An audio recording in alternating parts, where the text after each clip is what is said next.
प्रिय विद्यार्थियों, केमिस्ट्री की क्लास में आपका स्वागत है। आज हम ऑर्गेनिक केमिस्ट्री कार्बनिक रसायन विज्ञान में त्रिविम रसायन विज्ञान स्टीरियो केमिस्ट्री लेसन के बारे में अध्ययन करेंगे। सबसे पहले इंट्रोडक्शन प्रस्तावना। जब दो अथवा दो से अधिक यौगिकों के अणुसूत्र एक समान होते हैं परंतु उनके भौतिक गुण अथवा रासायनिक गुण अथवा दोनों प्रकार के गुणों में भिन्नता होती है तो ऐसे यौगिक समावयवी आइसोमर कहलाते हैं एवं इस परिघटना को समावयवता आइसोमेरिज्म कहते हैं। समावयवता का वर्गीकरण क्लासिफिकेशन निम्न प्रकार से किया जाता है। समावयवता मुख्य रूप से दो प्रकार की होती है: संरचनात्मक समावयवता स्पेक्ट्रल आइसोमेरिज्म एंड त्रिविम समावयवता स्टीरियो आइसोमेरिज्म। समावयवता का वर्गीकरण यहाँ पर निम्न चार्ट द्वारा प्रदर्शित किया गया है। संरचनात्मक समावयवता को 5 भागों में क्लासिफाई किया गया है: स्थिति समावयवता पोजीशन आइसोमेरिज्म, श्रृंखला समावयवता चेन आइसोमेरिज्म, क्रियात्मक समूह समावयवता फंक्शनल ग्रुप आइसोमेरिज्म, मध्यावयवता मेटामेरिज्म एवं चलावयवता टोटोमेरिज्म। इसी प्रकार से त्रिविम समावयवता स्टीरियो आइसोमेरिज्म को 2 भागों में क्लासिफाई किया गया है: विन्यासी समावयवता कन्फिगरेशनल आइसोमेरिज्म एवं कन्फर्मेशनल आइसोमेरिज्म। कन्फर्मेशनल आइसोमेरिज्म समरूपी समावयवता। विन्यासी समावयवता कन्फिगरेशनल आइसोमेरिज्म को 2 भागों में डिवाइड किया गया है: प्रकाशीय समावयवता ऑप्टिकल आइसोमेरिज्म एवं ज्यामितीय समावयवता ज्योमेट्रिकल आइसोमेरिज्म। सबसे पहले संरचनात्मक समावयवता के बारे में जानेंगे। इस प्रकार की समावयवता में समावियों का अणुसूत्र एक समान होता है परंतु उनके संरचनात्मक सूत्र भिन्न भिन्न होते हैं, अर्थात इन समावियों की संरचना में कई प्रकार की भिन्नता हो सकती है। इस प्रकार के समावियों को संरचनात्मक समावी तथा इस परिघटना को संरचनात्मक समावयवता कहते हैं। जैसे अणुसूत्र C2H6O के लिए 2 प्रकार के संरचनात्मक समावी संभव हैं: एथिल अल्कोहल CH3CH2OH एवं डाइमेथिल ईथर CH3OCH। संरचनात्मक समावयवता मुख्य रूप से 5 प्रकार की होती है। सबसे पहले हम श्रृंखला समावयवता चेन आइसोमेरिज्म के बारे में अध्ययन करेंगे। इस प्रकार की समावयवता में समावियों की कार्बन श्रृंखला भिन्न भिन्न होती है, अर्थात कार्बन श्रृंखला अशाखित हो सकती है या कार्बन श्रृंखला शाखित ब्रांच हो सकती है। अणुसूत्र C5H12 के लिए 3 प्रकार के श्रृंखला समावी संभव हैं: एन पेंटेन, आइसोपेंटेन एवं नियोपेंटेन। ये तीनों आपस में श्रृंखला समावी हैं। जैसा कि हम यहाँ देख रहे हैं, इन तीनों में कार्बन परमाणु की श्रृंखला है वो भिन्न भिन्न है, अतः ये श्रृंखला समावयवता प्रदर्शित करते हैं। इसी प्रकार से अणुसूत्र C4H10O के लिए 2 प्रकार के श्रृंखला समावी संभव हैं: एन ब्यूटिल अल्कोहल और आइसोब्यूटिल अल्कोहल। यहाँ पर भी हम देख रहे हैं कि इन दोनों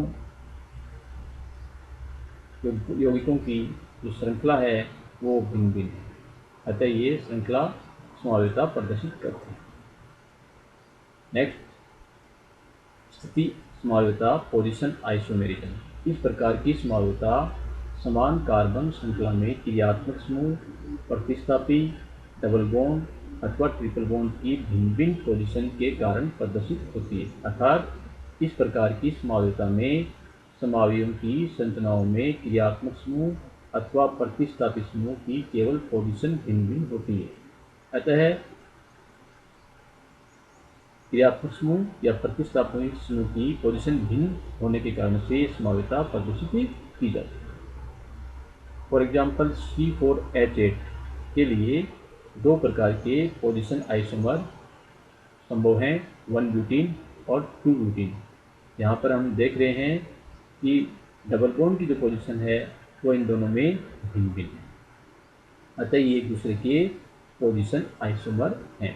इसी प्रकार से अणुसूत्र C4H6 के लिए दो पोजीशन आइसोमर संभव हैं, 1 ब्यूटाइन और 2 ब्यूटाइन। इन दोनों में भी ट्रिपल बॉन्ड की जो पोजीशन है वो भिन्न भिन्न है, अतः ये एक दूसरे के पोजीशन आइसोमर हैं।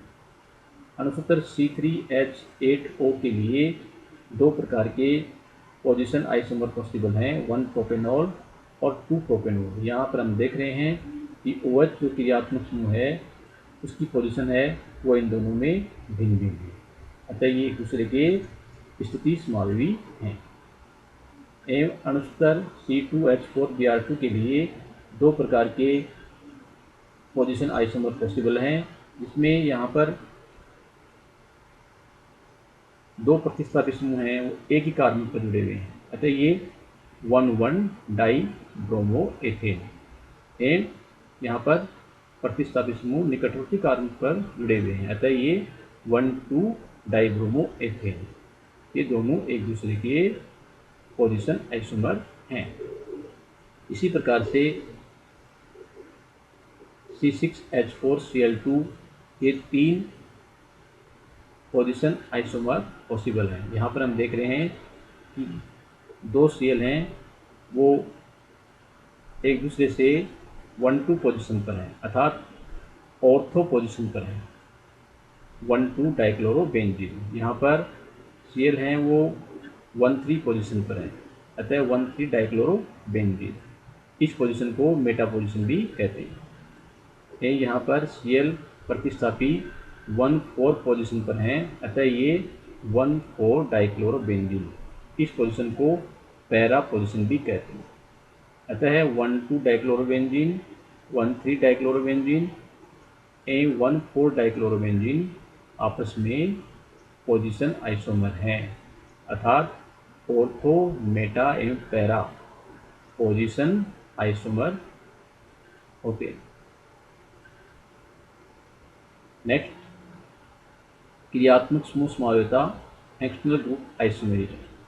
इस प्रकार की समावयवता के अंतर्गत आने वाले समावियों में क्रियात्मक समूह भिन्न भिन्न होते हैं, अतः इनके भौतिक एवं रासायनिक दोनों प्रकार के गुण भिन्न भिन्न होते हैं। फॉर एग्जाम्पल एल्कोहल और ईथर एक दूसरे के क्रियात्मक समूह समावी एक्सटर्नल ग्रुप आइसोमर होते हैं। एल्कोहल अत्यंत क्रियाशील होते हैं, ईथर निष्क्रिय होते हैं और ईथर अति वाष्पशील भी होते हैं। इसी प्रकार से एसिटाल्डिहाइड, एल्डिहाइड व कीटोन तथा कार्बोक्सिलिक अम्ल व एस्टर परस्पर क्रियात्मक समूह समावी एक्सटर्नल ग्रुप आइसोमेरिज्म होते हैं। जैसे यहाँ प्रदर्शित किया गया है कि एथिल अल्कोहल और डाईमेथिल ईथर एक दूसरे के क्रियात्मक समूह समावी हैं। इसी प्रकार से अणुसूत्र C3H6O के लिए दो प्रकार के क्रियात्मक समूह समावी संभव हैं, प्रोपेनल एवं प्रोपेनॉन। ये आपस में क्रियात्मक समूह समावी हैं। इनमें क्रियात्मक समूह भिन्न भिन्न होते हैं। इसमें क्रियात्मक समूह CHO होता है, जबकि इसमें क्रियात्मक समूह CO होता है, कार्बोनिक। अतः प्रोपेनल एवं प्रोपेनॉल आपस में क्रियात्मक समूह समावी हैं। इसी प्रकार से अम्ल एवं एस्टर भी एक दूसरे के क्रियात्मक समूह समावी होते हैं। प्रोपेनोइक अम्ल एवं मेथिल एसीटेट आपस में क्रियात्मक समूह समावी हैं, एक्सटर्नल ग्रुप आइसोमर हैं। इसी प्रकार से एल्कीन व साइक्लोएल्केन भी आपस में क्रियात्मक समूह समावी होते हैं। प्रोपीन व साइक्लोप्रोपेन एक दूसरे के क्रियात्मक समूह समावी हैं तथा साइनाइड व आइसोसाइनाइड एवं नाइट्रो यौगिक व नाइट्राइट ये क्रियात्मक समूह समावयवता प्रदर्शित करते हैं। नेक्स्ट, मध्यावयवता मेटामेरिज्म। मध्यावयवता मेटामेरिज्म एक विशेष प्रकार की पोजीशन आइसोमर समावयवता होती है। ऐसे क्रियात्मक समूह जिनकी कम से कम दो मुक्त संयोजकताएं दो भिन्न भिन्न एल्किल समूह से जुड़ी हुई होती है, इस प्रकार की समावयवता प्रदर्शित करते हैं।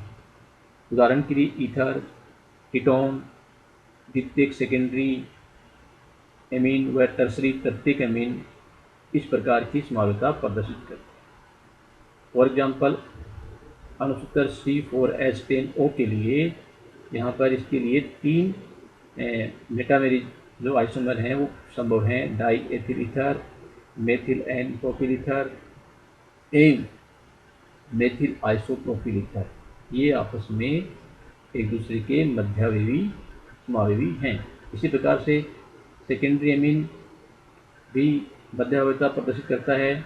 Die ethyl amine, methyl propyl amine और मेथिल आइसोप्रोपिल एमीन एक दूसरे के मध्यावयवी समावयवी हैं।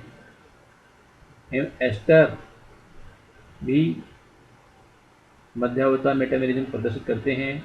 एथिल एसीटेट, मेथिल प्रोपेनोएट एवं प्रोपिल मेथेनोएट ये तीनों मध्यावयवी समावयवी प्रदर्शित करते हैं।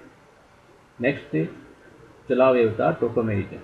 यह एक विशेष प्रकार की क्रियात्मक समूह समावयवता है जिसमें कीटो व इनोल दो समावयवी होते हैं और ये एक दूसरे में निरंतर परिवर्तित होते रहे तथा इन दोनों समावयवों के मध्य एक गतिज साम्य होता है।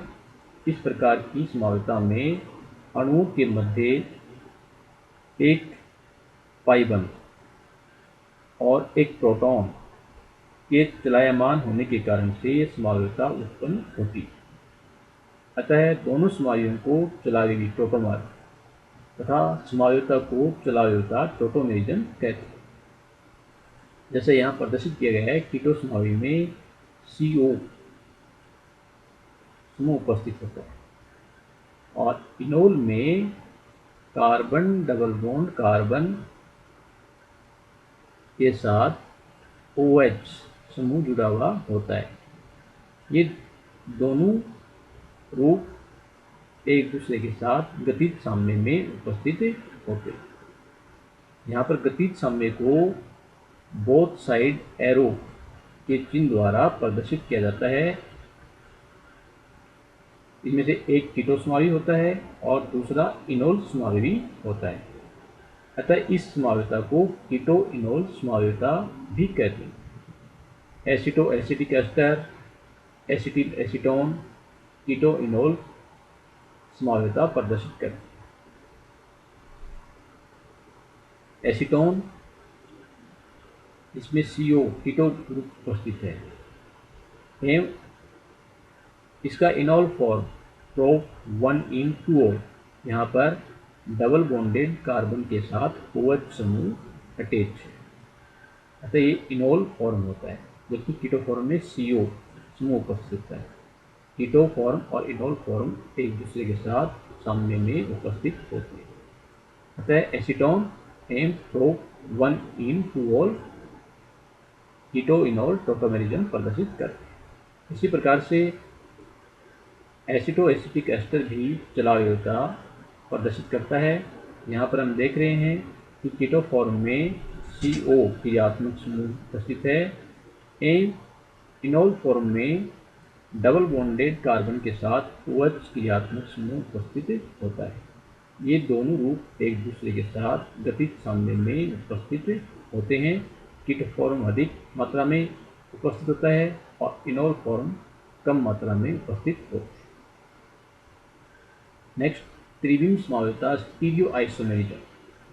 इस प्रकार की समावयवता में यौगिकों की संरचना एक समान परंतु उसमें उपस्थित विभिन्न परमाणु अथवा समूह की आकाशीय व्यवस्था यानी कि स्पेटियल अरेंजमेंट भिन्न भिन्न हो तो इस परिघटना को त्रिविम समावयवता कहते हैं। रसायन विज्ञान के उस शाखा को जिसमें इस प्रकार की समावयवता का अध्ययन करते हैं उसे त्रिविम रसायन विज्ञान स्टीरियोकेमिस्ट्री कहते हैं। और त्रिविम समाव्यता मुख्य रूप से दो प्रकार की होती है, विन्यासी समाव्यता कन्फिगरेशनल आइसोमेरिज्म एवं सरूपण समाव्यता कन्फर्मेशनल आइसोमेरिज्म। विन्यासी समाव्यता कन्फिगरेशनल आइसोमेरिज्म विन्यासी समावियों को सामान्य परिस्थितियों में एक दूसरे में परिवर्तित नहीं किया जा सकता, क्योंकि एक विन्यास को दूसरे विन्यास में परिवर्तित करने के लिए बंध का वियोजन तथा बंध का पुनर्निर्माण आवश्यक होता है। अतः ऐसे समावियों को एक दूसरे से पृथक किया जा सकता है। और यह समाव्यता मुख्य रूप से दो प्रकार की होती है, प्रकाशिक समाव्यता ऑप्टिकल आइसोमेरिज्म और ज्यामितीय समाव्यता ज्योमेट्रिकल आइसोमेरिज्म। इनके बारे में हम डिटेल में आगे पढ़ेंगे। सरूपण समाव्यता, ये इस प्रकार के सरूपण जो समावी हैं ये एक दूसरे में परिवर्तित होते रहते हैं। इनके मध्य ऊर्जा अंतर कम होता है तथा इन्हें एक दूसरे से पृथक नहीं किया जा सकता। इसके बारे में हम डिटेल में चर्चा आगे के लेसन में करेंगे। Thank you.